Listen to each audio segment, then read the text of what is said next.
O Cortiço, de Aloysio Azevedo. Este é o capítulo de número 21.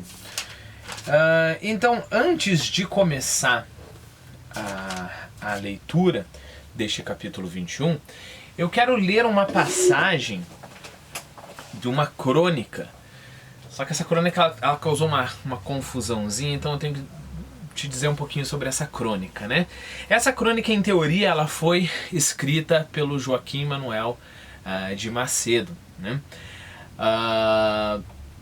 Bom, então ela foi escrita pelo Joaquim Manuel de Macedo, só que esta parte que eu vou ler para você, ela não foi escrita pelo Joaquim Manuel de Macedo. As crônicas naquele tempo, elas eram escritas no rodapé. O Joaquim Manuel de Macedo assinava o rodapé no Jornal do Comércio, né, dessa crônica. Só que sem mais nem menos, outro dia ele pegou o jornal e se deu conta que tinham duas partes ali, um artigo sobre uma peça e os parágrafos de conclusão que ele não tinha escrito. Simplesmente colocaram lá na coluna da qual ele era responsável, né? E isso levou com que o Joaquim Manuel de Macedo pedisse demissão, pelo menos dessa função do jornal. Vários autores, né, e escritores vieram em apoio ao Joaquim, inclusive o Machado de Assis. O Jornal do Comércio, agora com um outro responsável pelo rodapé, pela crônica da semana, escreveu uma outra crônica atacando os apoiadores do Joaquim Manuel de Macedo, né? E aí o Machado de Assis escreve depois uma crônica atacando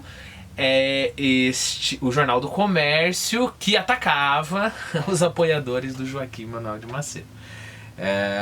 Toda essa confusão aí eu explico na leitura que eu faço dessa crônica, né? Essa leitura eu coloquei no nosso Quizlet. Eu vou tentar lembrar também e colocar na descrição desse vídeo. Se eu não lembrar, tudo que eu não lembre, por gentileza, cobre que eu coloco ali. Como eu sempre falo, são muitos vídeos, eu não lembro dessas coisas. Tá, mas uma vez que você tem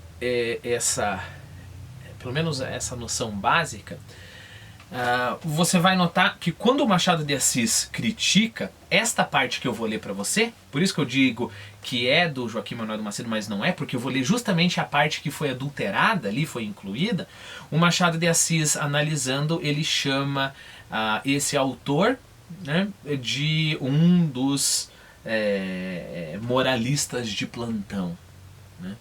E dá para ver o tom bem moralista desta parte. Tudo isso já vai ficar mais concreto, mas por que então que eu estou trazendo toda essa confusão para você, sendo que nós estamos lendo Aloysio Azevedo? Porque nós estamos falando de uma crônica de 14 de outubro de 1861, se eu não estou enganado. Eu acho que eu não estou. Então, mais ou menos o que? Uns 20 anos, né? Antes da publicação do nosso livro, que foi em 80 ou 81. Não, foi em 90. Então, quase 30 anos antes da publicação. E esse autor, anônimo e adúltero, estava criticando um determinado tipo de teatro. E ele profetizava que ia ficar pior ainda, né? Lembre-se, depois o Machado de Assis critica esse cara, né? Esse anônimo adúltero, né? Essa crítica que ele faz, eu acho extremamente interessante, porque vai cair bem no que o Aloysio de Azevedo faz. E eu fico imaginando a cara desse escritor quando ele se deparou com o Cortiço. Então vamos lá, você vai entender, né?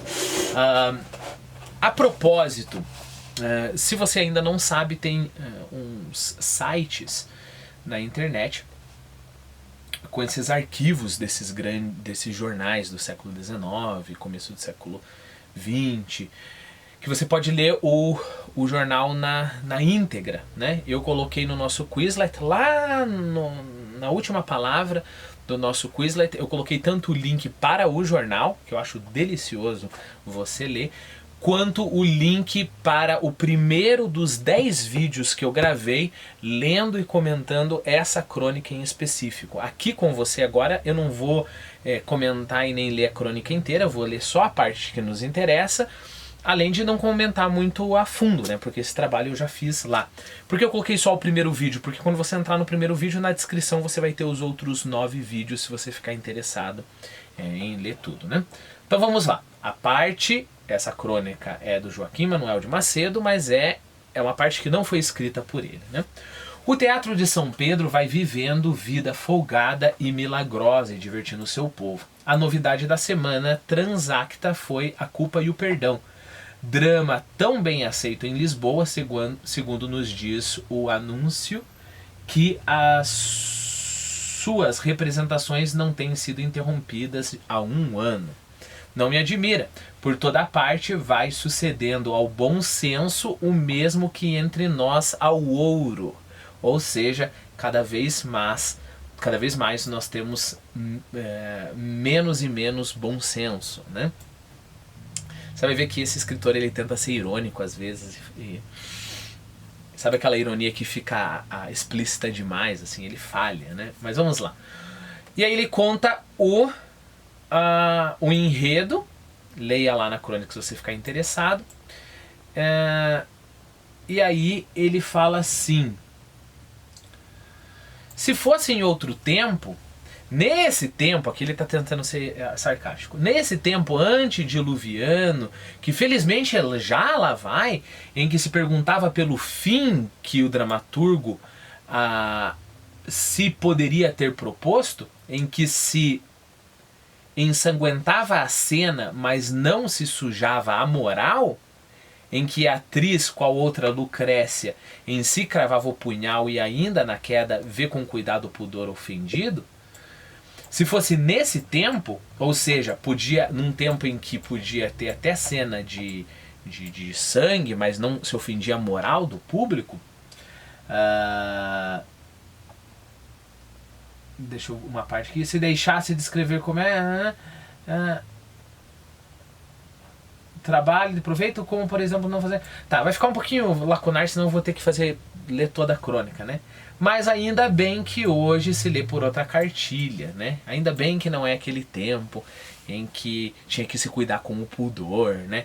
Essa referência da mulher se matando e vendo a saia era uma crítica que se fazia, né, no teatro. Então a mulher está se matando, mas não pode mostrar o tornozelo. Então quando ela está caindo, ela vai lá e cobre o tornozelo. Lembre-se que o nosso escritor aqui é pelo partido de cobrir o tornozelo, né, não mostrar. E quando ele está falando isso daqui, ele está tentando ser sarcástico, né?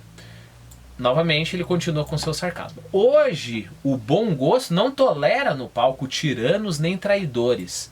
Só quer ver cenas íntimas de família, em que para a maior comodidade haja algum Dr. Ricardo incumbido de dizer ao público o que deve pensar. Isso é alusão à peça em específico, né?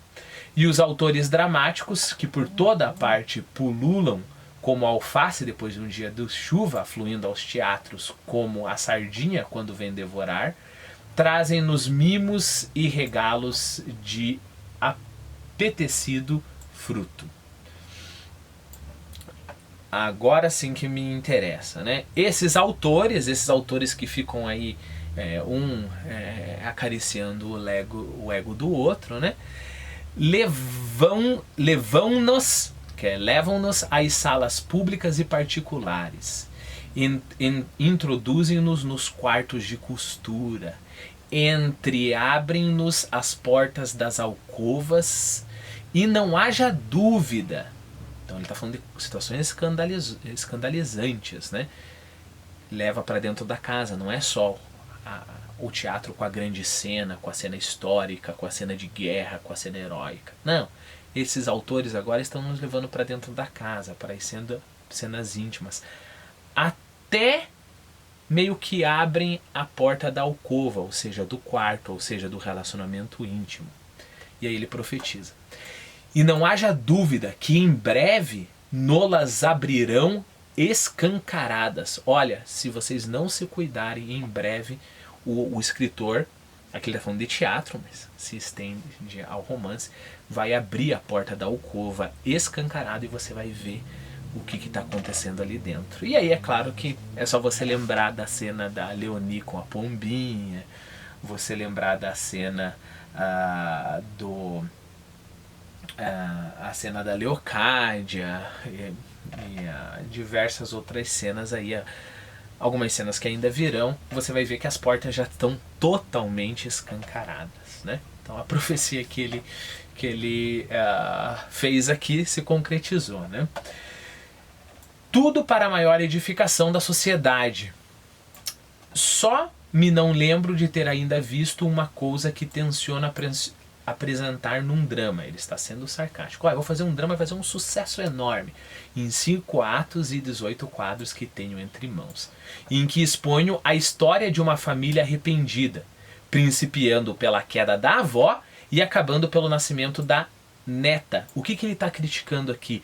Ele está criticando um teatro realista que mostra a decadência depois de decadência. Tanto é que essa peça que ele vai fazer vários sucessos, vai mostrar a queda da avó, depois a queda da mãe, depois a queda das irmãs, depois a queda da neta. Todo mundo é pervertido. Que é o que... pervertido e decadente. Que é o que exatamente acontece no Cortiço, né? Peço, porém, segredo ao meu discreto leitor para que não vá alguém roubar minha ideia. Neste grande drama de costumes, e esta é a minha novidade, hei de iniciar os espectadores nos mistérios da cozinha. Ver-se-á ali a cena de grande efeito e, sobretudo, muito... Tá ilegível aqui, muito... tá ilegível. Um gato furtar a carne da panela enquanto a cozinheira conversa com o cachorro da senhora. O público assistirá ao matar e depenar de uma galinha e verá distintamente no ato de mexer-se o arroz cair dentro da caçarola um pingo do nariz. Ele está tentando ser nojento de propósito, né? Então, se é assim, é para ser realista, então eu vou fazer uma peça em que você vai, em vez de ser no campo de batalha, como eu falei, na rua, né, nas grandes paisagens, vai ser na cozinha. Você vai ver a cozinheira lá fazendo comida, você vai ver nojeira, a cozinheira vai estar fazendo comida, está gripada, cai uma gota dentro da panela, é isso que vai acontecer, né? E aí ele continua: como se não rirão todos? O que é real é agradável. Não vejo que ninguém conteste esse princípio. Ué, não é isso que vocês querem? Não é realismo que vocês querem? Então eu vou escrever uma peça desse jeito. Compare essa atitude sarcástica dele com as cenas de sexo. Claro que eu já comentei com você que a gente viu no livro e ainda vai ver. E, por exemplo, com a cena que a gente acabou de ver no capítulo 19, né? Nós temos ali a Piedade, bêbada, toda suja, aos trancos e barrancos, caindo no chão, meio que desmaiando, sendo abusada, né, pelo pataca, e depois vomitando nela mesma, ela indo pra cama e dormindo daquele jeito, né? Eu só quero que você faça esse exercício de imaginação, né? Imagine esse moralista aqui lendo este livro aqui. E aí você vai entender como o realismo pode ter encontrado uma resistência enorme, né, entre os seus leitores. Bom, no próximo vídeo a gente começa a leitura do capítulo 21.